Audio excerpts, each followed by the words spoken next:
என்னோட link use பண்ணி நீங்க இந்த வீடியோவ பார்க்க வந்திருந்தீங்க அப்படின்னா, உங்களுக்குள்ள ஏதோ ஒண்ணு அந்த வீடியோவ போய் பாரு அப்படின்னு சொல்லியிருக்கும். ஸோ அதுதான் இந்த வீடியோ உங்க கண்ணுல படுறதுக்கான காரணம். என்னைக்காச்சும் நீங்க உங்க வீட்டுல இருக்கும்போது, முள்ளு மேல நிக்கிற மாரி உணர்ந்திருக்கீங்களா? உங்க உணர்வாகட்டும், உங்களுடைய பயமாகட்டும், எப்ப பாரு முள்ளு மேலே நிக்கிற மாரி ஒரு உணர்வு உங்களுக்கு இருந்திருக்குமா? அதாவது நீங்க வந்து திடீர்னு கதவ சாத்த போம்போது வேகமா சாத்தலாமா? வேண்டாமா? உங்க வாய்ஸ யூஸ் பண்ணும்போது யூஸ் பண்ணலாமா? வேண்டாமா? இல்ல உங்க முகத்துல எக்ஸ்பிரஷன் காட்டும்போது இப்படி இருக்கலாமா? வேண்டாமா? அப்படின்னு ஒருவித ஃபீலிங் உங்களுக்கு எப்ப பாரு உங்கள முள்ளு மாரி குத்திக்கிட்டே இருக்கும் பார்த்தீங்களா? அந்த ஃபீலிங்க்கு பேரு தான் வாக்கிங் ஆன் எக்ஷெல்ஸ். அதாவது இந்த வாக்கிங் ஆன் எக்ஷெல்ஸ் அப்படின்றதும் ஒரு அபியூஸ் தான். ஆனா இது சத்தமாலாம் இருக்காது. ரொம்ப மத்தவங்களுக்கு சவுண்டு கேட்குற மாரி அப்படிலாம் இருக்கவே இருக்காது. ஆனா, நமக்கு பக்கத்துல இருக்கிறவங்கள நாம ஏதாச்சும் அப்செட் பண்ணிடுவோமோ அப்படின்னு நெனச்சுக்கிட்டு, நமக்குள்ள ஒரு பதட்டத்த நம்ம உருவாக்கிக்கிறது தான் இந்த வாக்கிங் ஆன் எக்ஷெல்ஸ். இது நமக்குள்ள நாம உருவாக்கிறது மட்டும் கிடையாது. மத்தவங்களுடைய பிஹேவியர் நமக்கு குடுக்குற ஒரு பதட்டமும் கூட. ஸோ அந்த பேட்டர்ன பத்தி தான் இன்னைக்கு நான் பேசப் போறேன். நான் இத ஒரு தியரியா, அதாவது ஒரு புக்லேருந்து படிச்சுட்டு போன தியரியா சொல்லப் போறதில்ல. என் லைஃப்ல நடந்தத தான் இன்னைக்கு நான் சொல்லப் போறேன். ஒரு நாளும் காலைல எழுந்திருக்கும்போது, இன்னைக்கு என்ன நடக்குமோ? இன்னைக்கு அவங்க என்ன மூட்ல இருப்பாங்களோ? அப்படின்னு ஒரு வித குழப்பத்திலேயே எழுந்திருக்கிறது. ஆனா தெளிவான மனநிலையா இருக்காது. ஆட்டோமேட்டிக்கா மனசு சிந்திக்க ஆரம்பிச்சுரும். அவங்க அமைதியா இருந்தாங்கன்னா, நானும் அமைதியா இருப்பேன். அவங்க இரிட்டேட்டா இருக்கிற மாரி எனக்கு தெரிஞ்சதுன்னா, நான் ரொம்ப ரொம்ப கேர்ஃபுல்லா இருக்கணும். அவங்க கொஞ்சமா ஏதாச்சும் அவங்களுடைய மூட்ல வித்தியாசம் தெரிஞ்சது அப்படின்னாக்க, எனக்குள்ள ஒரு மாரி கிலி பிடிக்கும். நம்ம போயிட்டு சில நேரம் வந்து இந்த கேள்விய கேட்போம். "எல்லாம் ஓகேவா?" அப்படின்னு நான் கேட்பேன். அதுக்கு அங்கேருந்து வர பதில் எரிச்சலா கூட இருக்குது. "எல்லாம் நார்மலா தானே இருக்குது. நீ என்ன வந்து கேட்டுட்டே இருக்க? ஓவர் திங்க் பண்ணாத போ" அப்படின்னு அவங்க சொல்லிடுவாங்க. ஆனா, அதுக்கப்புறம் நம்ம கேட்கறத நிறுத்திருவோம். ஆனா கவலைப்படுறத நிறுத்துவோம்னா, கண்டிப்பா நிறுத்த மாட்டோம். அந்த கவலைப்படுறது நமக்குள்ள ஒரு பதட்டத்த உண்டு பண்ணிட்டே இருக்கும். ஸோ அங்க தான் இந்த எக்ஷெல், அதாவது நம்ம முள்ளுன்னு சொல்றத இங்கிலீஷ்ல இங்க வந்து எக்ஷெல் அப்படி முட்டை ஓட்டு மேல நடந்தா எப்படிங்க இருக்கும்? குத்துமா இல்லையா? அது தமிழ் அர்த்தம் நம்ம சொல்லும்போது முள்ளு மேல நிக்கிற மாரி அப்படின்னு நம்ம சொல்லுவோம். ஸோ கொஞ்சம் கொஞ்சமா நாம நம்மளே அட்ஜஸ்ட் பண்ணிக்க ஆரம்பிப்போம். இன்னொருத்தருடைய மூடு எந்த மாரி மாறுது அப்படின்னு தெரியாம நாம கொஞ்சம் கொஞ்சம்லாம் அட்ஜஸ்ட் பண்ணிக்க ஆரம்பிப்போம். அடுத்தவங்களோட ரியாக்ஷனுக்காக நம்ம எப்பயும் ஒரு ஹைப்பர் அலர்ட்லயே இருப்போம். அது என்ன பண்ணும், நம்மளுடைய சொந்த உணர்வுகளையே நம்மகிட்டேருந்து பிரிச்சு எடுத்துரும். நம்ம இது வந்து சுதந்திரமாலாம் வாழ முடியாது. ஒரு ரிஸ்க்க மேனேஜ் பண்ற மாரி ஒரு வாழ்க்கை நாம வாழ்ந்துட்டுருப்போம். ஸோ ஒரு நேரம் வந்து ஒரு ஃபேமிலி மீட்டிங் நடக்கும்போது, அங்க என்ன வந்து ஒருத்தவங்க வந்து என்ன காயப்படுத்துற மாரி பேசுறாங்க. அதனால நான் சைலன்ட் ஆயிட்டேன். ஆனா, எட்ட யாருமே இல்லாத இடத்துல வந்து, சும்மா நார்மலா ஒரு ஜோக் தானே சொன்னாங்க. அத கூட உன்னால விளையாட்டா எடுத்துக்க முடியல. அத கூட நீ சீரியஸா தான் எடுத்துப்பியா? அப்ப இங்க என்ன நடக்குது? என்னுடைய ஃபீலிங்ஸ்க்கு அங்க முக்கியத்துவம் இல்ல. அத நான் நார்மலா எடுத்துக்கணும்னு என்ன கண்ட்ரோல் பண்ண ட்ரை பண்றாங்க. அப்ப இனிமே அந்த கூட்டத்துல போய் உட்காரும்போது நான் என்ன பண்ணுவேன்? இதே மாரி ஒரு தடவையும் கும்பலா உட்காந்து பேசும்போது, என்ன அட்டாக் பண்ணுவாங்க. என் லைஃப்ல நடந்த பாஸ்ட்ட பத்தி பேசுவாங்க. அது வந்து அவங்களுக்கு ஒரு விளையாட்டா, சிரிப்பா இருக்கும். ஆனா எனக்கு அது உள்ளுக்குள்ள வலிக்கும். ஆனா அந்த வலி அவங்களுக்கு புரியாது. அப்பவும் மௌனமா இருந்து எட்ட தான் வந்திருக்கிறேன் நானு. அப்படியே உள்ளுக்குள்ள வலி இருந்தாலும் வெளியில சிரிச்ச மாரி நடிக்கணும். ஸோ அங்கேயும் அந்த முள்ளு மேல நிக்கிற உணர்வு எனக்கு இருந்துகிட்டே இருக்கும். அதனால என்ன பண்றது, இப்பலாம் வந்து என்ன வந்து ஃபில்டர் பண்ண ட்ரை பண்ணிக்கிறது. இவங்க இப்படிதான் பேசுவாங்க. நாம அப்படிதான் எடுத்துட்டு போகணும் அப்படின்னு ஃபில்டர் பண்ண ட்ரை பண்ணிட்டு நாம ரொம்ப சுருக்கிக்கிட்டு அமைதியா போயிடுறது. இங்க வந்து நம்மளோட இந்த இடத்துல வந்து நம்ம வந்து செல்ஃப் எம்ப்ரஷன் பண்ண மாட்டோம். எக்ஸ்பிரஷன் பண்ண மாட்டோம். ஆனா இங்க நமக்கு ஏற்படக்கூடிய டேமேஜ் இருக்கு பார்த்தீங்களா? அத நம்ம கண்ட்ரோல் பண்ணிக்கலாம் அப்படின்னு நாம நினைப்போம். இந்த எக்ஷெல் அப்படின்றது உங்களுடைய பர்சனாலிட்டில தான் ஏதோ ஒரு ப்ராப்ளம் இருக்கு அப்படின்னு உங்கள நம்ப வைக்கும்.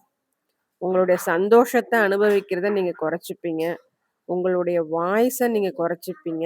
உங்களுடைய ஒப்பீனியன்ஸ சைலன்ஸ் ஆக்கிப்பீங்க. நீங்க வீக்ன்றதுக்காக கிடையாது. உண்மையா இருக்கிறத விட சேஃபா இருக்கிறது பெட்டர் அப்படின்னு நீங்க நினைச்சிருவீங்க. அதுதான் அதுக்கான காரணம். இதுல ரொம்ப கஷ்டமான விஷயம் என்ன அப்படின்னாக்க, அந்த கஷ்டமான விஷயம் வந்து சத்தம் போடுற மாரி வெளியில தெரியாது. அது ரொம்ப சைலன்ஸா இருக்கும். சில நேரத்துல என்ன ஆகும் அப்படின்னாக்க, சண்டை வரும். என்ன பிரச்சனைன்னே தெரியாம இருக்கும். ஆனா சண்டை வரும். நாம வந்து அதுல ஏதோ எதிர்த்து பேசியிருப்போம். ஆனா அதுக்கப்புறம் அவங்க நமக்கு ஒரு டிஸ்டன்ஸ் குடுப்பாங்க பாருங்க. எந்த ஒரு கான்வர்சேஷனுமே இருக்காது. எந்த ஒரு ஐ கான்டாக்ட்டுமே இருக்காது. ஆனா நம்மள எமோஷனலா அவங்கள்ட்டருந்து டிஸ்டன்ஸ் பண்ணி வச்சுருவாங்க. நம்ம என்ன பண்ணுவோம்? நம்ம மைண்டுக்குள்ள எல்லாத்தையும் போட்டு திங்க் பண்ணிட்டே இருப்போம். நான் ஏதாவது தப்பா சொல்ட்டேனா? நான் போய் மன்னிப்பு கேட்கணுமா? நான் ரொம்ப சென்சிட்டிவா இருக்கனா? இல்ல நான் ஏதாவது சரி பண்ண வேண்டியது இருக்கா? அப்படின்னு உங்கள நீங்களே கேள்வி கேட்டுப்பீங்க. அதனால என்னவும் பண்ணுவீங்க, நீங்க போயிட்டு மன்னிப்பும் கேட்பீங்க. எதுக்கு? நீங்க பண்ணாத தப்புக்கு மன்னிப்பு கேட்டு அந்த இடத்த அமைதியாக்கணும். உங்களுக்குள்ள இருக்கிற அந்த முள்ளு போன்ற அந்த உணர்வ சரி பண்ணணும் அப்படின்னு நீங்க போய் கேட்பீங்க. உண்மையிலே வந்து அங்க நீங்க புரிஞ்சுக்காத விஷயம், நீங்க அதுக்கு மன்னிப்பு கேட்க வேண்டிய அவசியமே இருந்திருக்காது. ஆனா உங்களோட அந்த அமைதி அவங்க மௌனம் குடுக்குறாங்க பார்த்தீங்களா? அந்த மௌனத்த தாங்கிக்க முடியாது. அந்த மௌனம் வந்து உங்களுக்கு முள்ளு மேல நிக்கிற மாதிரியான ஒரு உணர்வ குடுத்துக்கிட்டே இருக்கும். அதனால அந்த மௌனத்த உடைக்கணும், அவங்கள நார்மல் ஆக்கி நம்மகிட்ட பேச வைக்கணும் அப்படின்றதுக்காக, நீங்க தப்பே பண்ணலைனாலும் அங்க போயிட்டு மன்னிப்பு கேட்பீங்க. ஸோ இந்த பேட்டர்ன் எப்படி ஃபார்ம் ஆகுது அப்படின்னாக்க, சில விஷயங்கள் ஒண்ணோட ஒண்ணு சேர்றதுனால, அதாவது அவங்க எந்த மனநிலையில இருக்கணும், சந்தோஷமா இருக்கிறாங்களா, அதுக்கு நீங்க பொறுப்பெடுத்துக்கணும். அவங்க கவலையா இருக்கிறாங்களா, அதுக்கு நீங்க பொறுப்பெடுத்துக்கணும். அவங்க ரொம்ப வருத்தமா இருக்கிறாங்களா, அதுக்கு நீங்க பொறுப்பு அப்படின்னு நீங்க நெனச்சுக்கிறீங்க. அவங்க அமைதியா இருந்தா, அது உங்க தப்புன்னு நீங்க நெனச்சுக்கிறீங்க. அவங்க மௌனமா இருந்தா, அது உங்க தப்புன்னு நீங்க நெனச்சுக்கிறீங்க. அவங்க கோவமா இருந்தாக்க, அது உங்களுடைய ஃபெயிலியர் அப்படின்னு நீங்க நெனச்சுக்கிறீங்க. அதனால என்ன ஆகுது? ஒரு ஒரு தடவையும் நீங்க இப்படி நெனச்சு நெனச்சு அந்த சிச்சுவேஷன வந்து சரி பண்ண போக போக, உங்க நர்வஸ் சிஸ்டம் அத கத்துக்கிட்டு எப்ப பாரு ஒரு அலர்ட் மோடுலயே இருக்குது. உங்கள பிசிக்கலா பிரசன்ட்ல வச்சிருக்கும். பட் எமோஷனலா உங்கள உடைச்சிரும். ஏன்னா, நீங்க இங்க உங்களுக்கு பிடிக்காத வேலைய செய்றீங்க.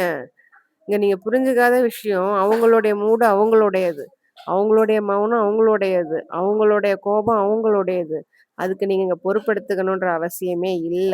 அது புரியாம நீங்க வந்து அவங்களுக்கு பொறுப்ப நீங்க எடுத்துக்கிட்டு, உங்கள நீங்க அங்க சுருக்கிக்கிட்டு இருக்கீங்க. அது உங்கள கொஞ்சம் கொஞ்சமா கொல்லும். இதனால என்ன ஆகும் அப்படின்னாக்க, உங்களுக்கு என்ன ஒரு லேபிள் குடுத்துருவாங்க அப்படின்னாக்க, "நீ ரொம்ப சென்சிட்டிவா இருக்க" அப்படின்னு சொல்லிடுவாங்க. இந்த ஒரு சென்டென்ஸ் நம்மள திரும்ப திரும்ப திங்க் பண்ண வைக்கும். ஓ! அப்பலாம் நான் யோசிக்கிறதுனா ரொம்ப சென்சிட்டிவ் ஆனதா? நான் ரொம்ப ஓவர் திங்கிங் பண்றேனா? உண்மையிலே நீங்க ஓவர் திங்கிங்லாம் பண்ணல. நீங்க கரெக்ட்டா தான் திங்க் பண்றீங்க. ஆனா, அவங்க குடுக்குற அந்த பதில் உங்கள ஓவர் திங்க் பண்ற மாரி வச்சுரும். அந்த நெனப்பு உங்கள முள்ளு மேல நிக்க வைக்கும். இதையே நெறைய தடவ கேட்டுக்கிட்டே இருக்கும்போது, "நீ ஏன் ட்ராமா பண்ற? நீ ஏன் சீன் போடுற? நீ ஏன் ஓவர் திங்கிங் பண்ற? நீ ஏன் அ சென்சிட்டிவா இருக்க?" அப்படின்னு அவங்க கேட்கும்போது, கொஞ்ச நேரம் கேட்டுக்கிட்டே வரும்போது, நாம நம்மளோட ரியாலிட்டிய சந்தேகப்பட ஆரம்பிச்சுருவோம். ஒருவேள நான் தான் அத ஓவரா திங்க் பண்றனோ? இல்ல அவங்களா சரியா தான் இருக்கிறாங்களா? ஆனாங்க இந்த டாக்ஸிக் ரிலேஷன்ஷிப்ல நமக்கு அவங்க குடுக்குற பெரிய ரெட் ஃபிளாகே இதுதான். என்ன அப்படின்னாக்க, நாம சரியா தான் இருப்போம். சரியா தான் திங்க் பண்ணுவோம். அவங்க தப்ப சரியா தான் கண்டுபிடிப்போம். நம்மளுடைய வலிய சரியா தான் எடுத்து சொல்லுவோம். ஆனா, அவங்க அத அப்படியே திருப்பி நம்ம மேல தப்பு இருக்கிற மாரி நம்மள மாத்திடுவாங்க. அத நாமளே கேள்வி கேட்டுக்க ஆரம்பிப்போம். நம்ம என்ன பண்ணுவோம்? நம்மளுடைய உணர்வுகள நம்புறதுக்கு பதிலா, அவங்கள நம்ப ஆரம்பிச்சுருவோம். அவங்க வார்த்தைகள நம்ப ஆரம்பிச்சுருவோம். நம்ம உணர்வுகள நம்பாம, நம்ம உணர்வுகள உள்ளுக்குள்ள போட்டு புதைச்சுக்கிட்டு, அவங்களுடைய வார்த்தைகளுக்கு உருவம் குடுக்க ஆரம்பிச்சுருவோம். இங்க உண்மை என்ன அப்படின்னாக்க, இன்னொருத்தர் ஏதோ உணர்றாங்க, ஃபீல் பண்றாங்க அப்படின்றதுக்காக, நீங்க எப்பவும் உங்களுடைய உணர்வுகள ஒதுக்கி வைக்கிறது சரியே கிடையாது. அத நாம புரிஞ்சுக்கணும். நீங்க என்ன ஆகுறீங்க அப்படின்னாக்க, சேஃப்டின்னு நெனச்சுக்கிட்டு நீங்க பண்றது, உங்களுக்கு சேஃப்டி இல்லன்றது உங்களுக்கு இதுவரைக்கும் புரியல. அதுதான் இங்க பிரச்சனையே. அந்த முள்ளு மேல நிக்கிற உணர்வு உங்களுக்கு போகணும். அப்பன்னா நான் என்ன பண்ணணும் அப்படின்னு பார்க்குறீங்க. அவங்கள போய் ப்ளீஸ் பண்ணலாமா? அவங்கள்ட்ட போய் மன்னிப்பு கேட்கலாமா? இல்ல அவங்களுக்கு வேணுங்கிறத செய்யலாமா? அப்படின்னு செய்ய போறீங்க. ஆனா அங்க உங்க தப்பு எதுவுமே இருக்காது. அந்த முள்ளு போன்ற அந்த உணர்வு தப்பிக்கணும் அப்படின்றதுக்காக, நீங்க அந்த இடத்த சுகமாக வச்சுக்கணும் அப்படின்றதுக்காக, நீங்க போய் அங்க உங்கள விட்டு குடுப்பீங்க. இது என்ன ஆகும் நாளடைவில நமக்கு என்ன விதமான பிரச்சனைகள குடுக்கும் அப்படின்னாக்க, பதட்டத்த குடுக்கும். செல்ஃப் டவுட் சுய சந்தேகத்த அதிகமாக்கும். எமோஷனலா நம்மள எக்ஸாஸ்ட் ஆக வைக்கும். நம்ம எத உணர்றோன்னே தெரியாது. எந்த இடத்துல நமக்கு வலிக்குதுன்னு தெரியாது. எத நம்ம வெளியில சொல்லணும்னு தெரியாது. எல்லாமா சேர்ந்து ஒரு நாள் வெடிக்கிற மாரியான இருக்கும். உங்களுடைய ஐடென்டிட்டிய நீங்க இழந்துருவீங்க. சுத்தமா உங்களுக்கு ஐடென்டிட்டியே போயிடும். நீங்க சிரிக்கிறீங்களா? உங்களுடைய கோல் என்ன? நீங்க என்ன பண்ணணும்? அப்படின்ற உங்க ஐடென்டிட்டிய நீங்க இழந்துருவீங்க. ஆனா, இதெல்லாம் நடந்துகிட்டு தான் இருக்கும். ஆனா, அது உங்களுக்கு தெரியாமலே நடந்துட்டுருக்கும். ஒரு நாள் நீங்க உங்களுக்கு ஒரு அவேர்னஸ் வரும். அப்போ நீங்க யாரு அப்படின்னு உங்களுக்கே உங்கள அடையாளம் தெரியாம போயிருக்கும். ஆனா, நீங்க என்ன பண்ணுவீங்க அப்படின்னா, இதெல்லாம் ரிலாக்ஸ் அப்படின்னு நெனச்சுக்கிட்டு உங்க வீட்ல வாழ்ந்துகிட்டு இருப்பீங்க. ஸோ, இந்த இடத்துல இந்த பேட்டர்ன எப்படி பிரேக் பண்ணலாம் அப்படின்னா, நீங்க ஃபைட் பண்ணிலாம் இத பிரேக் பண்ண முடியாது. ஒரு சினிமாத்தனமான முயற்சிலாம் எடுத்து முடிவு பண்ணவே முடியாது. ஆனா, ஒரே ஒரு விஷயத்த மட்டும் நீங்க தெளிவா புரிஞ்சுக்கணும். மத்தவங்களுடைய எமோஷன்ஸுக்கு நாம பயப்பட வேண்டிய அவசியம் இல்ல. நாம மட்டும் தான் அவங்கள பார்க்குறோமா? அவங்களுக்கு நெறைய உலகம் இருக்குது. அவங்க நெறைய பேர பார்க்குறாங்க, போறாங்க, வராங்க. அப்படி இருக்கிறவங்களுடைய எமோஷன்ஸ நாம ஏன் பொறுப்பு எடுத்துக்கணும்? அவங்கள கவனிங்க வேண்டான்ல. ஆனா போயிட்டு அப்படியே அவங்கள உறிஞ்சாதீங்க. அதாவது உங்களுக்கு நான் ஏதாவது பண்ணணுமா? உங்களுக்கு நான் ஏதாவது சொல்லணுமா? அப்படின்னு நீங்க போய் அவங்கள்ட்ட எதையுமே உறிஞ்ச தேவையில்ல. சில நேரங்கள்ல அவங்களுடைய மூடு ஷிஃப்ட் ஆயிட்டே இருக்கும். அதுக்கும் நீங்க பொறுப்பு கிடையாது. அந்த மூடு ஷிஃப்ட்டுக்கு அவங்க தான் காரணம். நீங்க பொறுப்பு கிடையாது. அதையும் புரிஞ்சுக்கோங்க. அவங்க மௌனமா இருக்கிறாங்கனாக்கா, அத நீங்க போய் ஃபிக்ஸ் பண்ணணுன்ற அவசியம் இல்ல. நீங்க உங்கள அவங்க சென்சிட்டிவ் ஏன் இப்படி ஃபீல் பண்ற அப்படின்னு கேட்டாங்கனாக்கா, தைரியமா நீங்க சொல்லலாம். இது என்னுடைய உணர்வு. எனக்கு தோணுது. எனக்கு சொல்லணும்னு தோணுது. எனக்கு வெளிப்படுத்தணும்னு தோணுது. அதனால நான் வெளிப்படுத்தினேன். இது எனக்கு குறை கிடையாது. நீங்க தெளிவா சொல்லுங்க. ஸோ இதெல்லாம் நீங்க பண்ணும்போது, அந்த எக்ஷெல் முள்ளு மேல நிக்கிற அந்த உணர்வு கொஞ்சம் கொஞ்சமா குறையும். அவங்க சேஞ்ச் ஆகவே மாட்டாங்க. அத புரிஞ்சுக்கோங்க. ஆனா, நீங்க உங்கள மாத்திக்கிறதுனால, உங்கள சுருக்கிக்கிறத குறைக்கிறதுனால, இந்த முள்ளு மேல நிக்கிற இந்த உணர்வு குறையும். இப்போ நீங்க லைஃப்ல இந்த முள்ளு மேல நிக்கிற walking on eggshells right now இருந்தீங்க அப்படின்னா, நான் உங்களுக்கு சொல்ல வந்தது இதுதான்.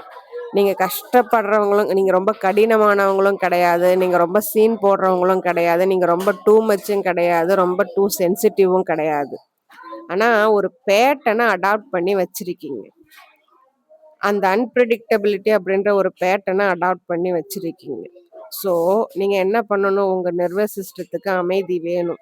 நீங்க அதுக்கு அப்படி ஒரு வாழ்க்கைய வாழறதுக்கு நீங்க தகுதியானவங்க. அதனால என்ன பண்ணணும்? நீங்க சுதந்திரமா சிரிக்கலாம். சுதந்திரமா பேசலாம். எதையுமே கால்குலேட் பண்ண வேண்டிய அவசியமே இல்ல.